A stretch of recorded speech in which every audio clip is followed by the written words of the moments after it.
जय हिंद। भारत और इजराइल के बीच इतनी गहरी दोस्ती होने के बावजूद ही जब यूएनओ की सिक्योरिटी काउंसिल में बैठक हुई तो भारत ने इजराइल का साथ न देकर फिलिस्तीन का साथ दिया और कहीं ना कहीं एक बीच बचाव का रास्ता करता अपनाया। क्या इससे भारत और इजराइल के रिश्तों पर कोई असर पड़ेंगे और क्या तुर्की इस्लामिक ऑर्गेनाइजेशन के देश की मध्यस्थता से फिलिस्तीन और इजराइल में संघर्ष विराम कर पाएगा कि नहीं, इसको समझते हैं हम। यूएनओ में जो भारत के राजदूत हैं टी.एस. त्रिमूर्ति, इन्होंने फिलिस्तीन और इजराइल के मुद्दे पे कहा है कि हम किसी भी प्रकार की हिंसा का विरोध करते हैं, चाहे वो हमास द्वारा दागा जा रहा रॉकेट क्यों ना हो, उसमें एक भारतीय की भी मृत्यु हो गई है, वो इसका विरोध करता है। साथ ही इजराइल द्वारा जो नागरिकों के ऊपर जो बम्बार्डमेंट में जो उनकी जान जा रही है, भारत उसका भी विरोध करता है। ये इनका स्टेटमेंट था। साथ ही भारत ने वह स्टेटमेंट दिया जो इजराइल को पसंद नहीं है। भारत ने कहा कि भारत वहां दो राष्ट्र देखना चाहता है, इजराइल भी और फिलिस्तीन भी, जबकि इजराइल का कहना है कि हमारा पूरा और फिलिस्तीन का, खैर फिलिस्तीन इस मैटर पे अब मान गया है कि हमें थोड़ा सा भी दे दो, क्योंकि उनको तो पूरा भगा दिया।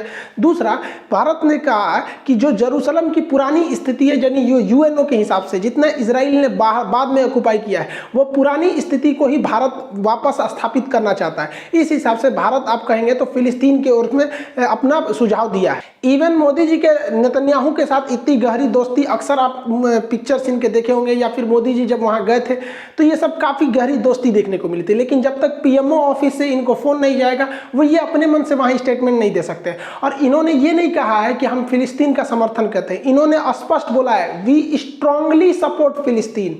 India's strong support to the just Palestinian cause and its unwavering commitment to the two-state solution. I thank you, Mr. President. UN security council की बैठक में अमेरिका जो है पूरी तरह से इजराइल का साथ देता हुआ दिखा, जबकि चाइना इस मुद्दे को बहुत पुरजोर तरीके से उठाया था। चाइना ने इस मुद्दे को उठाया यूएन की काउंसिल में, जो वर्चुअल मीटिंग थी, ऑनलाइन मीटिंग थी यहाँ पर, लेकिन अमेरिका ने इस मुद्दे को दबा दिया। अमेरिका कह रहा है कि इजराइल को बदला लेने का, अपनी आत्मरक्षा का पूरा अधिकार है, और इधर इजराइल इस इशारे को समझ गया कि मतलब गाजा पट्टी का पूरी तरह से धो डालो। यहाँ पे चाइना को बहुत बुरा लगा। अब चाइना को भी समझना चाहिए कि हम हिंदुस्तान वालों को भी बुरा लगता है जब अमेरिका और यूरोपीय यूनियन मौलाना मसूद अजहर को आतंकवादी संगठन में घोषित करना चाहती थी, लेकिन चाइना के विरोध की वजह से इसे आतंकवादी संगठन और रेड कॉर्नर नोटिस नहीं जारी कर पाया, जिस वजह से ये लोग पाकिस्तान से इजीली ऑपरेट करते हैं। जब इनके ऊपर आता है तब समझ में आता है कि दूसरे के टांग नहीं लड़ाना चाहिए। फिलिस्तीन और इजराइल के मामले में दुनिया के अलग अलग देशों का अलग अलग रुख है। जो हमारा देखिए, चाइना जो है वो हमास जो आतंकवादी संगठन है उसे चाइना आतंकवादी संगठन नहीं मानता है, पाकिस्तान नहीं मानता है। खैर ये लोग मानेंगे भी क्यों, लेकिन नॉर्वे भी नहीं मानता है। और रूस का तो अलग ही कहना है। रूस का कहना है कि फिलिस्तीन और इजराइल दोनों को अपनी आत्मरक्षा का अधिकार है। रूस का कहना है कि अगर दुनिया का सबसे एडवांस देश जो रक्षा के क्षेत्र में बहुत ही बेहतरीन एडवांस है, जिसके पास आयरन डोम जैसी टैंक, जहाज, नेवी, एयरफोर्स, हर तरह की सेना है, उसे अगर आत्मरक्षा का अधिकार है तो फिर फिलिस्तीन को भी आत्मरक्षा का अधिकार है। अगर हम हमास की बात नहीं करते हैं, अगर मान के चले, ये बात देखिए, ये रूस के हिसाब से इनका कहना है कि अगर हम हमास को हटा दें तो फिर फिलिस्तीन के पास आत्मरक्षा के लिए पत्थर और लाठी के सिवा कुछ नहीं है। तो इस हिसाब से रूस का कहना है कि वो हमास को आतंकवादी संगठन नहीं मान रहा है। रूस पार्शियली ये कहना चाहता है कि ये लोग मतलब अपने फिलिस्तीन के जमीन के लिए लड़ाई लड़ रहे हैं। इसमें सबसे आगे कूद रहे हैं तुर्की के प्रधानमंत्री तैयबुल अर्दोगान। इन्होंने इमरजेंसी में ऑर्गेनाइजेशन ऑफ इस्लामिक कंट्रीज की बैठक बनाई, जिसमें 57 देश है।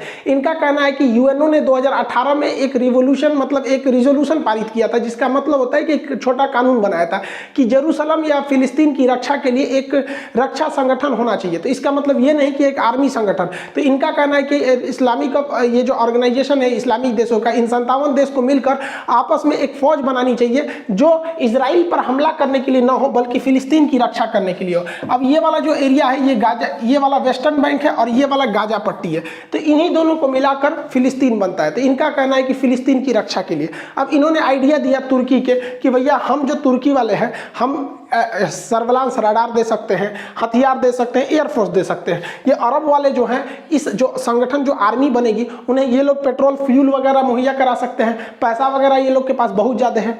अल जजीरा न्यूज़ चैनल है, इनके लिए मीडिया का काम हो ही जाएगा। अफ्रीकी देश है, देखिए ये 57 देश है, इसमें इतने जितने देश दिख रहे हैं ये वाले, ये सब के सब इस्लामिक कॉरपोरेशन के मेंबर हैं। रूस जो है एब्जॉर्बर है, मतलब इसमें भाग लेता है।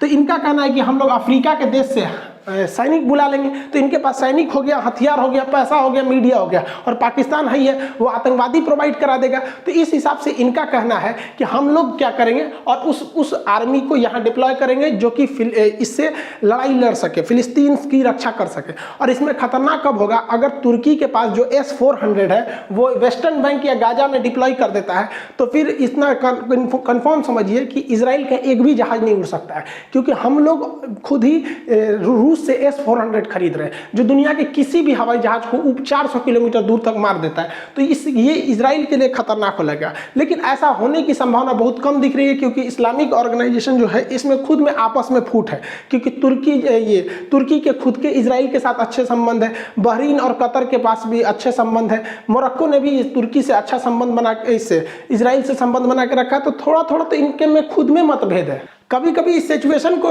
देखकर अजीब सा लगता है। देखिए, एक और इजराइल है अकेला देश, इधर पूरा और इस्लामिक ऑर्गेनाइजेशन खड़ी हुई है, इधर केवल एक देश है, इधर 57 देश खड़े हैं सब अकेला उससे, फिर भी इन 57 की हिम्मत नहीं हो रही है। इजराइल की कुल जनसंख्या जो है वो लगभग 90 लाख है, जिसमें 70 लाख के आसपास यहूदी हैं, लेकिन इन 70 लाख से टकराने की हिम्मत 180 करोड़ ये जो इस्लामिक देश के हैं लोग, इन लोग की अभी हिम्मत नहीं हो रही है। इजराइल कभी भी डायरेक्ट हमला नहीं करेगा, लेकिन इजराइल बहुत होशियार है, ऐसा जगह पहुंचेगा कि आप उद्विदा का हमला करेंगे, जहां हमला करेंगे हमास, तो ऐसा पूछेगा कि पानी नहीं मांगेंगे। देख रहे हैं ना, दौड़ा दौड़ा मार रहा है। अल जजीरा का बिल्डिंग उड़ा दिया, वहां पे तो एक होटल था उसको उड़ा दिया, वहां पे बड़े बड़े बिल्डिंग्स को तहस नहस कर दिया। और ये अच्छे से मारता है, डर पैदा कर करके मारता है। इसका काम क्या है, आपको उकसाएगा, यहाँ पर फिलिस्तीन के लोगों को उकसाएगा, और हमला करने से पहले ना बोल देता है कि हम 2 घंटा बाद हमला करेंगे। अब जरा आप अपने दिमाग से सोचिए, अगर कह दीजिएगा कि हम इस बिल्डिंग में 2 घंटे बाद हमला करेंगे, बाकी लोग खाली हो जाओ, तो क्या हमास के आतंकवादी बैठेंगे सर? अरे यार तुम लोग जाओ, लोग हमको मरने दो, 2 घंटा बाद मिसाइल गिरे। अरे वो भी भाग जाते हैं, सब भाग जाते हैं सब। खुद अमेरिका और इजराइल चाहते हैं कि ये मामला लंबा चले ताकि अरब देश हमसे दहशत में रहे यहाँ पे। लेकिन इन लोग को क्या समझ में आता है? इन लोगों ने जो यूएनओ की बात को इग्नोर किया था, यूएनओ इन लोग को यहाँ पर ज़मीन दिया था 1947 में, इन लोग को ज़मीन दिया था, लेकिन इन लोग को लगा कि ना हमारा पूरा फिलिस्तीन चाहिए, ले लो पूरा फिलिस्तीनियों से भगा देगा।